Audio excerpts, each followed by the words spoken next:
Assalamualaikum and welcome to my channel after a very long time. Today we will discuss the topic that is called as the cytoskeleton. Cytoskeleton, what is cytoskeleton? Actually, cytoskeleton means skeleton of the cell, or skeleton is the framework. Actually, it is the framework या frame body of the cell, which is mostly composed of three different types of cells: microtubules, microfilaments and intermediate filaments. Actually cytoskeleton जो है वो आपका framework कहलाता है या skeleton of the cell कहलाता है, जो ज़्यादातर माइक्रोट्यूब्यूल्स, माइक्रोफिलामेंट्स और इंटरमीडिएट फिलामेंट से मिलके बना हुआ होता है. साइटोसोल जो है वो ऑर्गेनाइज्ड होता है into a 3 dimensional network of fibrous protein called cytoskeleton. अब साइटोसोल क्या है बेटा? साइटोसोल जो है वो सेप कहला रहा है, या ये कह लीजिए सेल के अंदर जो आपका लिक्विडिफाइड मटेरियल होता है, that is called as the cytosol, यानी कि साइटोप्लाज्म भी आप इसको कह लीजिए, लेकिन इसके अंदर क्या होता है, स्ट्रीमिंग मूवमेंट हो रही होती है. ठीक है. अब साइटोसोल जो है वो 3 dimensional network of fibrous proteins के ऊपर कंसिस्ट करा है, और वो जो 3 डायमेंशनल नेटवर्क है that is called as the cytoskeleton, और which consist of microtubules, microfilaments and intermediate filaments. It plays a very important role in the cell formation, mitotic and meiotic division, cell division you can say, cytokinesis, that means के cytokinesis है ही cell division, और ये दोनों जो है mitosis और meiosis cell division के दो डिफरेंट प्रोसेसेस हैं. सेल वॉल डिपोजिशन और maintenance of cell shape and cell differentiation. Cell wall में जो डिपोजिशन हो रही है, जैसे लेग्निन वगैरह या जो भी चीज़ों की डिपोजिशन हो रही है, वो साइटोस्केलेटन की वजह से हो रही है. सेल की जो शेप मेंटेन हो रही है वो भी, और सेल डिफ्रेंसिएशन यानी कि सेल डिवीजन ही जो हो रही है वो भी साइटोस्केलेटन की वजह से हो रही है. 3 टाइप्स ऑफ साइटोस्केलेटन एलिमेंट्स हमारी यानी कि फाउंड होते हैं, जो मैंने आपको पहले ही बता दिए हैं. One is called as the microtubules. Actually what are microtubules? Microtubules are hollow cylinder like structures and their outer diameter, मतलब इंटरनल डायमीटर की बात नहीं कर रहे, outer diameter approximately of 25 nanometer. ठीक है.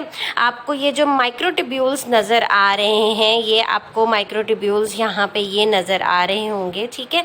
ये माइक्रोट्यूब्यूल्स ग्रीन और पिंकिश कलर के जो हैं, ये जो है इनका आउटर जो डायमीटर है वो 25 नैनोमीटर के अप्रॉक्सीमेटली है. Special types of globular protein से मिलके बने हुए हैं. माइक्रोट्यूब्यूल कहा जा रहा है, तो that means they are made up of tubulin protein, और जिस प्रोटीन से मिलके बने हुए हैं वो ट्यूब्यूलिन कहला रहा है. और ट्यूब्यूलिन की भी 2 टाइप्स होती हैं, अल्फ़ा और बीटा ट्यूब्यूलिन. तो एक जो है वो ग्रीन कलर का वो अल्फ़ा ट्यूब्यूलिन है, बीटा ट्यूब्यूलिन पिंक कलर का है, और ये सब एक दूसरे के साथ अल्टरनेटिवली अरेंज हुए होते हैं, यानी कि प्लस और माइनस स्ट्रैंड्स की तरीके से. ठीक है. एक प्लस स्ट्रैंड का है, एक माइनस स्ट्रैंड का है. In single microtubule consist of 100 of thousands of tubulin. ये जो पूरा एक सिलेंडर हॉलो सिलेंड्रिकल स्ट्रक्चर है, इसके अंदर 100 ऑफ थाउजेंड्स ऑफ ट्यूब्यूलिन के सब यूनिट्स प्रेजेंट होंगे, जो यूजुअली जो है वो तकरीबन कितने कॉलम्स के अंदर अरेंज हुए हुए हैं? 13 कॉलम्स के अंदर अरेंज हुए हुए हैं. यानी कि ये जो आपको नज़र आ रहे हैं सिलेंड्रिकल स्ट्रक्चर, इसके 13 कॉलम्स हैं. ठीक है. और they are called as the protofilaments. ठीक है. और इनको नाम दे दिया गया है protofilaments. Microtubules are arrange in assemble and disassemble manner. Arrange जो है वो असेंबल मैनर में भी होते हैं, कभी कभार डिसअसेंबल मैनर में भी अरेंज हुए होते हैं. एनिमल सेल्स के अंदर, लोअर प्लांट्स के अंदर जो है वो ये फॉर्म करते हैं centriole formation, cilia formation, flagella formation, जो भी हो रही है एनिमल सेल्स के अंदर और लोअर प्लांट्स के अंदर, ये सब जो है वो ड्यू टू द माइक्रोट्यूब्यूल्स हो रही है. Then come to the topic that is microfilament. Microfilaments जो होते हैं वो सॉलिड स्ट्रक्चर्स होते हैं, और ये इनका डायमीटर बहुत कम होता है माइक्रोट्यूब्यूल से, अप्रॉक्सीमेटली थ्रेड लाइक स्ट्रक्चर होते हैं 7 नैनोमीटर के अकॉर्डिंग, ठीक है। और ये आपको माइक्रोफिलामेंट्स ऊपर ए वाली जो पिक्चर है वो आपको नज़र आ रही होगी, ठीक है।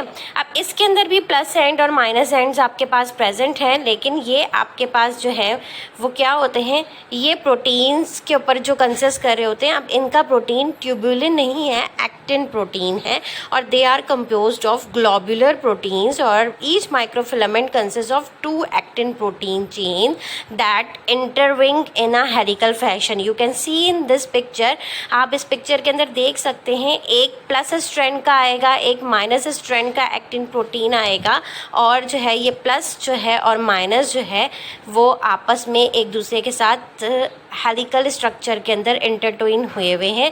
प्लस वाला और माइनस वाले में डिफरेंस क्या है कि एक एक्टिन प्रोटीन जो है वो ATP कंसिस्ट कर रहा है और एक एक्टिन प्रोटीन जो है वो ADP पे कंसिस्ट कर रहा होता है, ठीक है। फिर उसके बाद आ जाता है हमारा topic intermediate filaments. Intermediate filaments क्या होते हैं बेटा, इनका साइज़, इनका नाम ही इंटरमीडिएट इसलिए because they are between the microtubule और माइक्रोफिलामेंट। माइक्रोट्यूब्यूल का साइज़ 25 नैनोमीटर था, माइक्रोफिलामेंट का 7 नैनोमीटर था, और इनका इन दोनों के दरमियान में है साइज़, और वो साइज़ है अप्रॉक्सीमेटली 8 to 11 नैनोमीटर अप्रॉक्सीमेटली, ठीक है। ये rope like polymers of fibrous protein होते हैं। आपको ये नज़र आ रहा होगा rope like structure intermediate proteins का, ठीक है, रोप की तरीके से होते हैं, ठीक है। और इसके अलावा जो है स्किन और हेयर्स के जो हमारे फिलामेंट्स हैं, यानी कि फॉर्मेशन जो हो रही है हमारी, वो हो रही है, आप सबको पता है, ज़्यादातर आपको शैम्पूज़ वगैरह के ऊपर लिखा हुआ होता है कि keratin protein, keratin protein, keratin है इसके अंदर। तो वो जो हेयर और स्किन के फिलामेंट्स होते हैं वो बनते हैं कैराटिन प्रोटीन से, और ये हमारी बॉडी के अंदर इटसेल्फ प्रेजेंट होता है, और sometimes we have to take it, हमें उसको लेना भी पड़ता है। हम जाहिर सी बात है इस तरह की प्रोटीन इनिशियस थिंग अपनी न्यूट्रिशन में इंक्लूड करेंगे तो हमारी बॉडी के अंदर सारे टाइप के प्रोटीन्स जाएंगे ना।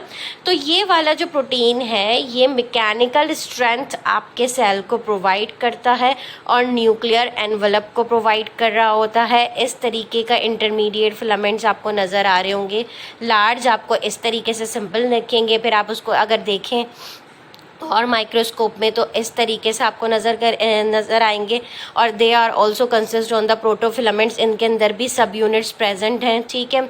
और फिर इसके अंदर भी पॉलीमर, ये जो आपका पूरा स्ट्रक्चर है इसके मोनोमर्स भी प्रेजेंट हैं, और फिर ये मोनोमर मिलके अगर दो आपस में एक दूसरे के साथ इंटरट्विन हो जाते हैं तो ये डायमर बना लेते हैं और एंटी पैरेलल मतलब वे के अंदर एक दूसरे के साथ अटैच्ड हो जाते हैं, ठीक है। तो ये आपका आज का टॉपिक था, ठीक है। इसके बाद जो है वो हमारे पास नेक्स्ट टॉपिक होगा non membrane bounded cytoplasmic organelles, and we will discuss this topic later on. Thank you, and if you like it, kindly subscribe my channel and hit the like button.